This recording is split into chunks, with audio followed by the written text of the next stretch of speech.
السلام عليكم اخواني اخواتي، كي دايرين؟ لاباس عليكم؟ كنتمنى ان شاء الله نلقاكم هذا الفيديو في احسن الاحوال وتكونوا ان شاء الله بصحه جيده.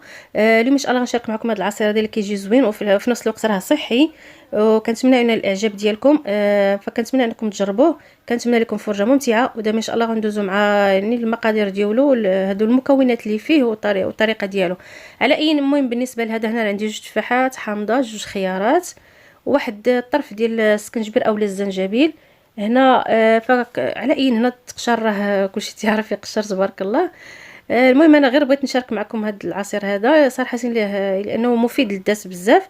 وهنايا اللي بغى يزيد ليه العسل يزيد ليه العسل، اللي بغى يدير ليه السكر يدير ليه السكر، وهو اصلا صحي كيجي هكا بدون سكر. واخا راه شويه فيه واحد شويه ديال المروريه ديال السكنجبير، ولكن راه كيجي زوين، راه مفيد. هنا كما كتشوفوا انا ديك قطعت كلشي. هنايا غادي نزيد عليه داك السكنجبير، غادي نحكو، غادي نزيد عليه العصير ديال الحامضه هنا كما كتشوفوا. انا من بعد غادي نجمع كلشي في الخلاط، وغادي نطحن كلشي في مره واحده، وغادي نزيد له، غادي نخلطو في الاول واحد شويه، من بعد غنضيف له واحد شويه د الماء. المهم هنا الماء على حسب الختوريه، كل واحد على حسب الشكل اللي بغا. المهم بالنسبه للعصير كما كتشوفوا فهو راه على هذا الشكل هذا. كنتمنى ينال الاعجاب ديالكم، وكنتمنى لكم تجربوه، وراه زوين وصحي بزاف هذا العصير بهذا الشكل هذا.